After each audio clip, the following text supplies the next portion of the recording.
Since the launch of the A7S II in 2015, Sony blew our minds with the first video-centric full-frame mirrorless camera that can practically see in the dark. It was an awesome camera, but let's face it, it had a lot of quirks that we all had to put up with. But being a hybrid camera, its 12 megapixel photo mode sounded like a huge step backwards.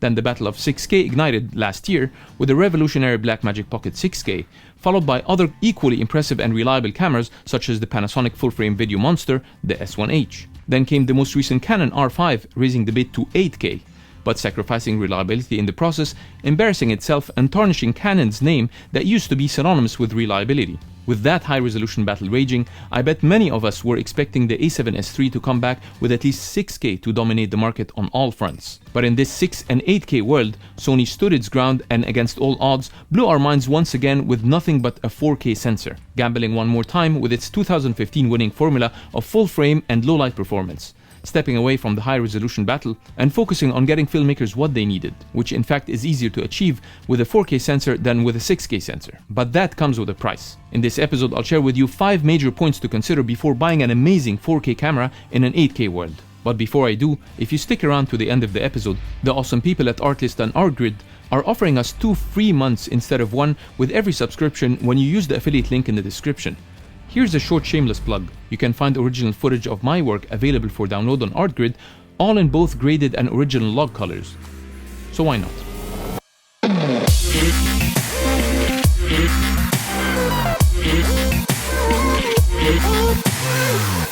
It's hard to ignore how Canon teased us for such a long time with what seemed to be the unicorn of mirrorless cameras, adding 8K internal RAW recording to the high-resolution bidding war, thinking it's all what everyone is looking for, and prioritizing flashy specs over reliability. Missing the point that cameras are not tools for showing off on set, neither being high-maintenance tools that work against us while shooting. Shortly after, we saw how Canon struggled with all its overheating issues, and how the A7 III landed to put the last nail in R5's coffin, surfing Canon's reliability failures and shaking this 6 and 8K internal RAW market with nothing more than a humble 4K internal compressed recording. A very bold move that enabled Sony to focus all its effort in giving us the highest 4K quality and features it can offer. Of course, it gave us a lot of other impressive features, making it a very worthy upgrade from the S2 or even the A7 III. And very proud with its 12 megapixel sensor that as much as it has a lot of advantages, it suffers from other considerable disadvantages. Let's check them out. First point to consider in 6 and 8K sensors is the obvious advantage of cropping in the image while retaining an output of 4K or more, depending on your crop and on your camera resolution of course. Just like how you see here in the S1H and the R5, these outlines are basically how tight you can crop in the image without losing the 4K resolution that's still contained within that frame, which also helps giving enough margin for cropping when digitally stabilizing your shots whether on camera or in post. But of course in the A7 III, every time you crop the image, you're effectively reducing its resolution, like for example when you use the active stabilization mode or when shooting in 4K 120p, which crops at 1.1 factor. Or if you're simply reframing your shot in post, which will be shaving off pixels from 4K to 3K or even down to Full HD. But again, it depends on your final output, whether resolution is important to you or not. With the fact that we consume most of our media now on small screens, that shouldn't be much of a problem with a lot of content creators. You might be already watching this episode at Full HD resolution on your phone or tablet, which doesn't need anything more than Full HD in all cases. Second drawback in 4K sensors is when it comes to shooting with Super 35 anamorphic. Compared to the S1H for example, when cropping in its full-frame 6K sensor, you're left with almost 3.3K resolution for internal 4:2 10-bit recording, or 3.5K external RAW recording. If we use the same crop in the S3's 4K sensor, you'll get an estimated resolution of 2.4K internal and 2.5K external RAW, which probably won't be enough for any serious anamorphic shooter, or at least it won't pass the Netflix minimum requirements for anamorphic shooting, if you care about that.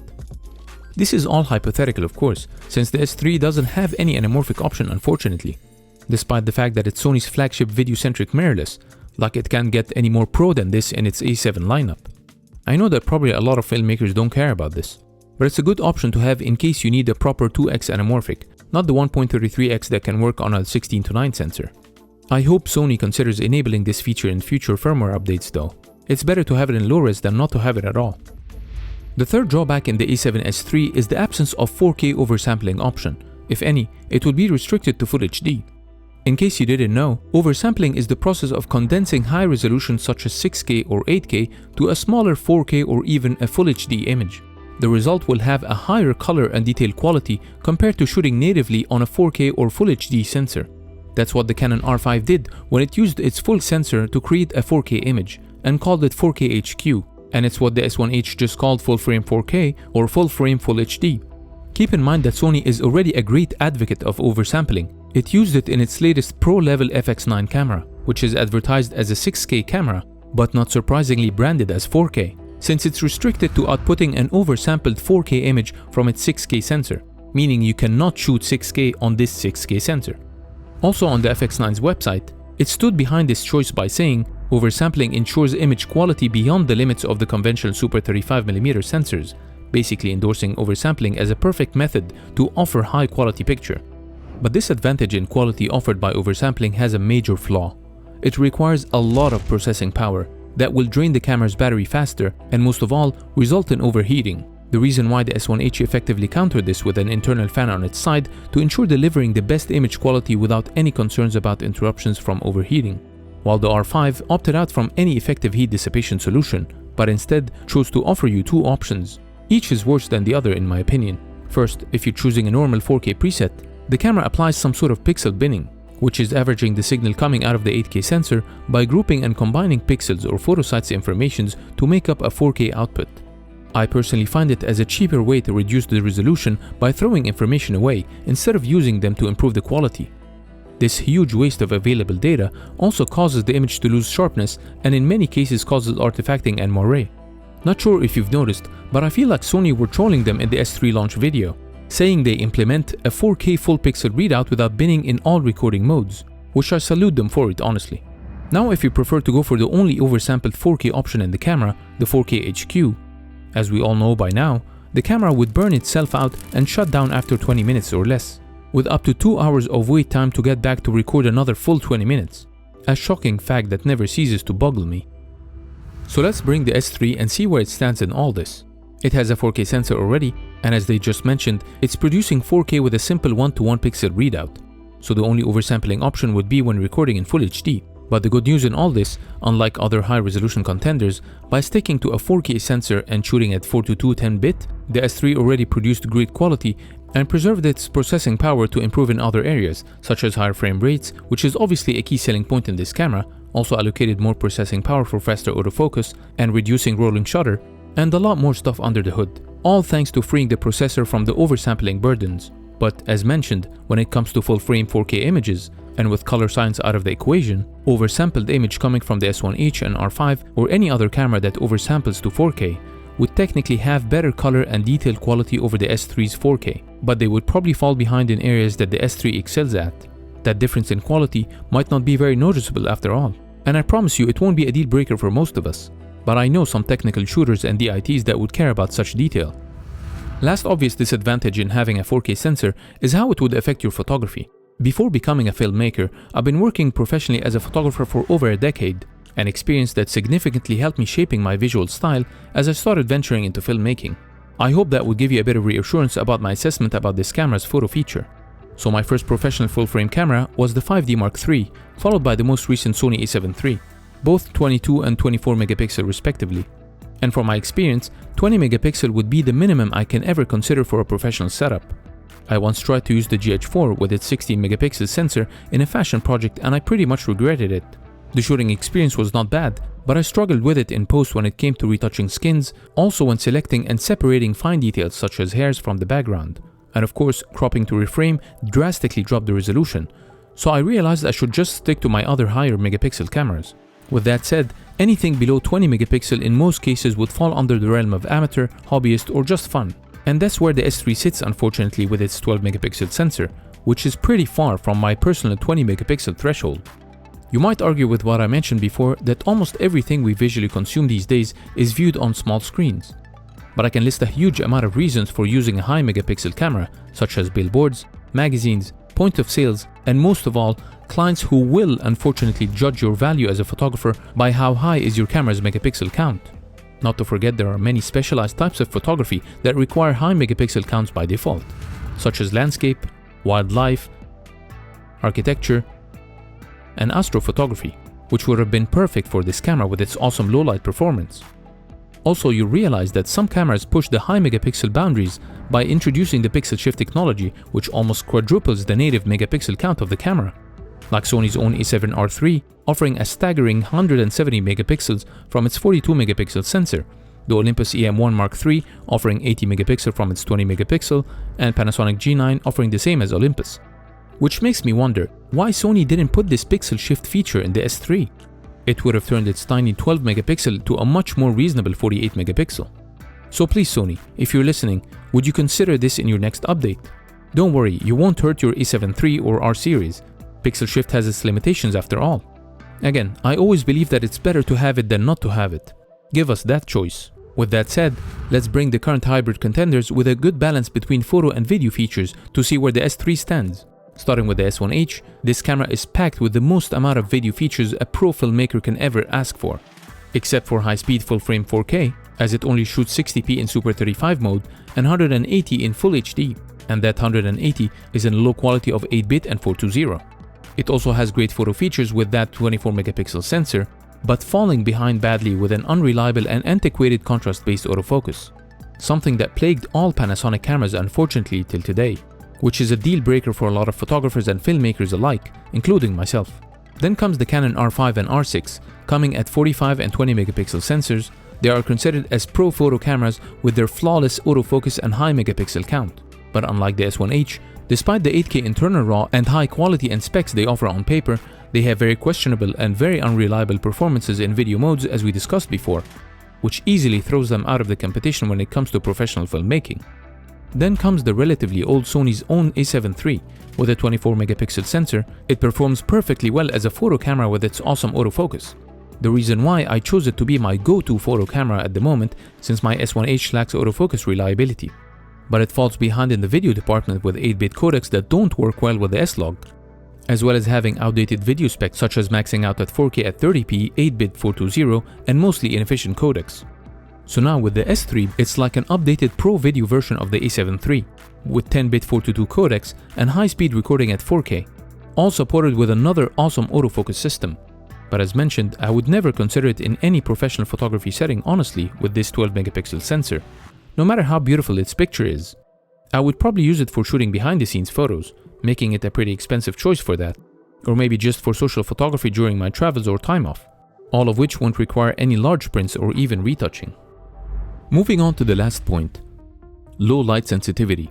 When first introduced back in 2015, the A7S II was the undefeated champion of low light performance, practically a night vision camera, which was great in pushing the limits of our creativity to the extent that they sponsored a film shot entirely using nothing but the moonlight.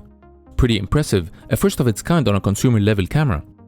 Now 5 years later, the A7S III came with a claim that it's following the S2's legacy with an updated sensor, the Exmor-R. They even sponsored another moonlight-themed film. The concept behind that amazing performance is two simple things. First, the technology behind the sensor. The secret lies in it being a back-illuminated sensor. You can skip this bit if you're not interested in an extra minute of technicality, but if you're curious to know how things work, then stick around and let's have a look at the obvious problem with conventional sensors first. On a fundamental level, sensors need to do two things: to capture light on its light-sensitive layer made up of a grid of tiny photosites, which are light-sensitive pixels, and then transfer this signal to the processor. So the major problem with conventional sensors is that the light-sensitive layer is literally buried under this wiring mesh that transferred the data to the processor, which obviously blocks a portion of the light captured by your lens, leaving only 30 to 80% of the total amount of light captured to be transferred. The efficiency of the light capture is what cameras are now competing for, 80% being the highest efficiency of course. Now let's bring the S3's back-illuminated sensor. The major difference, as you can see, is that the wiring is located below the light-sensitive layer, which offers the photosites a much clearer and unobstructed view of the light coming from the lens, capturing almost 100% of the light landing on it. Second point, which is the more commonly known fact, is about the pixel size. Let's have a look at those two sensors from the S3 and the R5. I chose the R5 to represent any camera with sensors higher than 4K. Okay, so they both share the same physical size of full-frame sensors, but the R5, being an 8K sensor, has almost 4 times the amount of pixels of the S3, which of course has a 4K sensor, which makes its sensor 4 times denser than the S3. Equally magnified to a 1 pixel level, the R5's pixel is smaller than the S3's, which now shows it has 4 times the surface area of the R5's pixel. This large pixel will let you capture 4 times the amount of light or photons than the R5 can capture. And that's why you should get less noise in the S3 at the same ISO setting as the R5, simply because the signal-to-noise ratio is higher in the S3's case. But keep in mind the main advantage of having a high-resolution sensor in this case is if we take both cameras' native ISOs to create a clean image, then push them to their limits till we start seeing visible noise, usually at very high ISO setting. The high megapixel camera would theoretically show a relatively cleaner image, as it will have finer noise after oversampling the image to 4K, compared to the S3, which will now show bigger noise particles, thus looking noisier. Again, I'm using the R5 in this comparison, but this applies to any full-frame mirrorless such as the S1H or even the A7 III. Keep in mind that reaching this threshold of visible noise would probably be on a much higher ISO setting in the A7S III than most other cameras, which I will try and test for you in another episode. Sony's bold decision to go for a low megapixel sensor in favor of superior low light sensitivity was very well received in 2015, that it inspired other cameras such as the GH5S in 2018, back when Panasonic didn't have any full-frame camera to compete with. Despite the fact that the GH5S offered a lot of solutions to problems the S2 suffered from, Sony was still plowing into dominating the mirrorless market since everyone wanted a full-frame sensor with low light sensitivity. Fast forward to 2020, the A7S III is finally here, leading the industry again not only with full-frame and low-light performance, but also with high frame rates, setting a higher bar again for others to follow. I believe the only serious contender to the S3 in the full-frame low-light championship is the GH5S full-frame heavyweight cousin, the S1H, being full-frame with impressive low-light performance due to its dual native ISO. I'm waiting for my S3 unit to come so I can test it and compare them against each other. And I can see there will be a tug-of-war between the two cameras already on many fronts, even though it's already clear how the S1H failed miserably in 2 major features: the high frame rate, offering a maximum of 30 frames per second in 4K full frame, but winning with a higher 6K resolution of course. And finally, Panasonic's famous Achilles heel, the unreliable and sluggish contrast-based autofocus. But it excels in many other areas over the S3, something to be covered in another episode. But again, a camera is not just about high frame rates, ISOs, 6K and 8K. There's so much more in the camera to consider when thinking about your next filmmaking tool. Remember, they're nothing but tools. Cameras don't make you a better filmmaker. The A7S III sounded like a great camera on paper. There's only a handful of cameras that grab my full attention, such as this one, and it made me want to explore it a lot more closely. I'm sure there will be a lot to unpack once I get my hands on it, so make sure you turn on the notification bell to get notified once I share my findings. But before I go, don't forget to check Artlist and Artgrid for both music and stock footage needs. Just reminding you that you get 2 free months from each if you subscribe to any of their plans using the links in the description. I hope you enjoyed this episode. Don't forget to share your thoughts in the comments below. Thanks again for watching, and I'll see you next time.